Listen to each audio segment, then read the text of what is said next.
Hey guys, let's get more news about Lakers, but first, don't forget to subscribe and leave your like.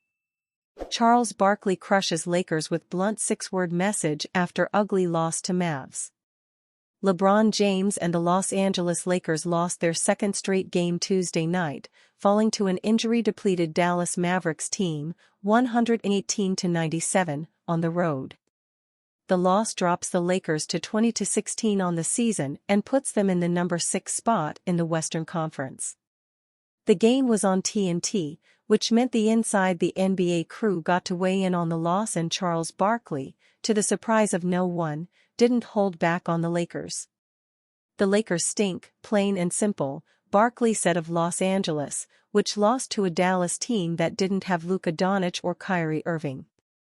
"We have to talk about them because the media is infatuated with the Lakers, but the Lakers are not a good team. They have zero athletic ability." Barkley added that Jason Kidd coached a masterpiece against the Lakers. Dallas had lost 5 straight before Tuesday night's win. Here's Barkley's full take: the Lakers will look to turn things around Thursday night when they host the Hornets. 3 takeaways from Mavericks' upset win over LA Lakers. The Dallas Mavericks broke their 5-game losing streak with a big win over the Los Angeles Lakers on Tuesday night, 118-97. Spencer Dinwiddie said in a mid-game interview that their goal was to hold the Lakers below 100 points, which is exactly what they did. But they also got a massive boost from the three-point line, hitting 7 more threes than the Lakers. Despite a near triple-double from LeBron James, the Mavericks mostly held Anthony Davis in check. He had 21 points, but it came on just 7/18 shooting. Anytime you can hold Davis to a performance like that, you'll stand a good chance of winning, especially when Luka Doncic, Kyrie Irving, and Daniel Gafford are all out. 1. Kept the turnovers down. Dallas has struggled with turnovers, especially since Luka Doncic left the lineup with injury.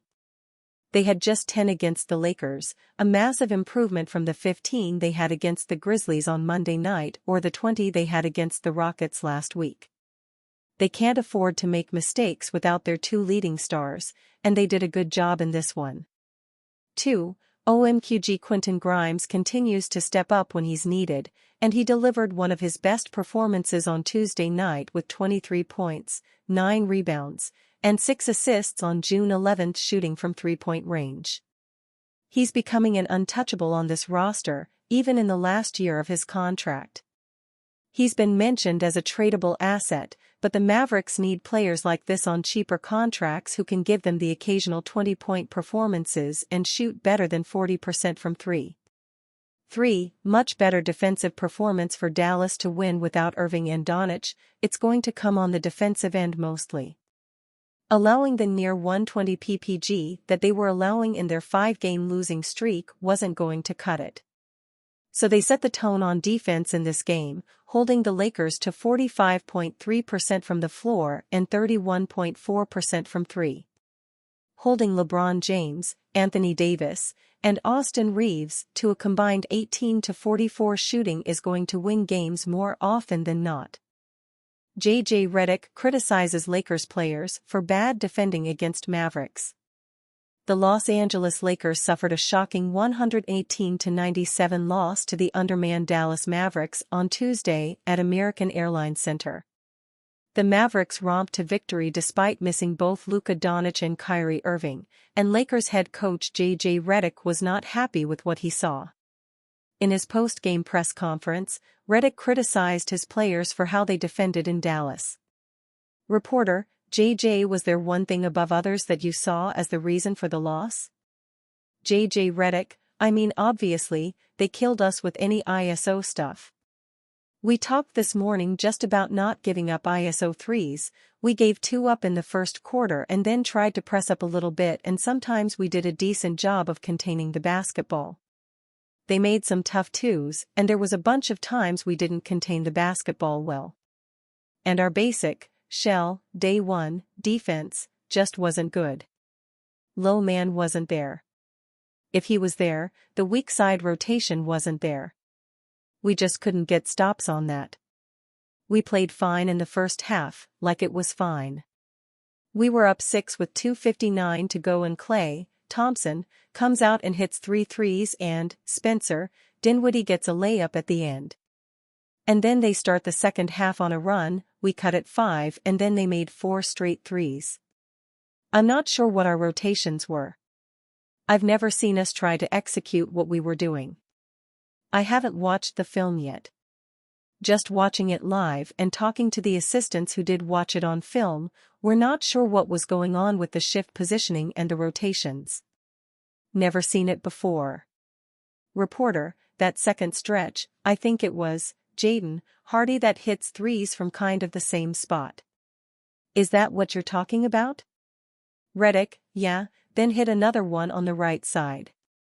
Reporter, what should the coverage be on those types of plays when Hardy looks like he was pretty open? Redick, there's two things that you can do. One is you stay with your own man. So, they were trying to lift Anthony Davis and have him be the high guy and then they would cut him out of there. You can stay with your own and the next guy becomes the shift guy, or you can just zone up and you take cutters. We did neither. Again, I've never seen that coverage before. It's certainly not ideal when the head coach of a team appears puzzled by the player's actions. Redick's and his assistant's message doesn't seem to have gotten across to the Lakers players in this case, and it led to the Mavericks shooting 52.3% from the field and 47.4% from beyond the arc. Redick brought up the isolations first, and Austin Reaves was the one who was getting hunted all night. According to Tim Cato, the Mavericks put Reaves into isolation 15 times. Prior to this, no player was put into isolation more than 8 times in a game all season, which gives you an idea of just how much they targeted him. In his post-game press conference, Reaves was asked what he can do when being targeted. Finney Smith reminds Mavericks they should have turned rumors into a reality. The Dallas Mavericks snapped their 5-game losing streak on Tuesday when they defeated the Los Angeles Lakers 118-97 in a much-needed win at home. Dallas offense did their part, as they outscored the Lakers in almost every quarter. The team shot 52.3% from the field and 47.4% from the three-point line, leading them to a blowout win. Klay Thompson was a key component of the Mavericks' shooting. Thompson knocked down 50% of his field goal attempts. He went on a nice run in the second quarter, knocking down 3 straight three-pointers to give Dallas a 5-point lead at halftime. Thompson has done a great job filling in with Luka Doncic and Kyrie Irving absent, as he continues to silence doubters who expected him to struggle without Dallas' top 2 scorers. Quentin Grimes also rocked out in the win. Grimes was the team's leading scorer, having a near double-double with 23 points and 9 rebounds. He also shot 54.5% from the three-point line. Grimes's offensive potential continues to be unlocked by the Mavs offense and Jason Kidd's trust in him. He is averaging 17.3 points per game in January while shooting 47.5% from the field. While the Mavs offense shined, the defense had their work cut out for them. Anthony Davis torched the team, and their struggles to defend strong interior players continued. Davis recorded a double-double with 21 points and 12 rebounds. Los Angeles also scored 40 points inside the paint, as Dallas was without Daniel Gafford, who was expected to miss some time with a left ankle sprain. Lakers reported outlook on trading rookie, veteran forward revealed. The Los Angeles Lakers can expect the trade buzz surrounding their roster to get louder following Tuesday night's embarrassing blowout loss against a Dallas Mavericks side that did not have Luka Doncic and Kyrie Irving. After Tuesday's 118-97 defeat at American Airlines Arena, the fans' demands for significant changes on the squad are likely to get stronger as the February trade deadline approaches. There are a number of players on the roster who remain untouchable, though. According to NBA insider Eric Pincus of Bleacher Report, the likes of LeBron James, Anthony Davis, Austin Reaves, and even Bronny James are all obviously off the table. Pincus further reports that rookie Dalton Knecht and forward Rui Hachimura are both also not on the trade block. Competing executives have also told BR that the Lakers, at least to date, have shown no interest in discussing trades that include Rui Hachimura or Dalton Knecht, Pincus wrote. Pincus did add a caveat to his recent report. He stated that the Lakers would likely consider parting ways with a player like Hachimura if an opposing team offered them an all-star in exchange for the veteran forward. LA, however, is unlikely to throw him in a deal for a lesser role player, per Pincus. The bottom line here is that the Lakers seem to have no intention of offering Knecht or Hachimura to other teams as they explore the trade market. However, it appears that they are not closing the door on sending them away should the right offer come. Either way, what seems inevitable is the Lakers making changes to their roster before the trade deadline comes to pass. NBA rumors: Lakers could return to Nets for another trade. The Los Angeles Lakers are reportedly keeping their options open in the trade market after acquiring Dorian Finney-Smith from the Brooklyn Nets in exchange for D'Angelo Russell. According to senior Lakers reporter Anthony Irwin, the Lakers explored the possibility of including Nets center Day'Ron Sharpe in the deal, but were told it would require additional draft compensation. Instead, the Lakers added Shake Milton to their roster. Irwin noted that Lakers general manager Rob Pelinka is expected to revisit discussions with Nets general manager Sean Marks about Sharpe, while also monitoring Hornets center Nick Richards as another potential trade target. Both players could provide valuable frontcourt depth as Los Angeles continues to evaluate roster adjustments ahead of the February 6 trade deadline. Sharpe, currently averaging 7.3 points, 6.1 rebounds, and 1.5 assists in 16.7 minutes per game, has been a productive presence for Brooklyn and could provide valuable frontcourt depth for the Lakers.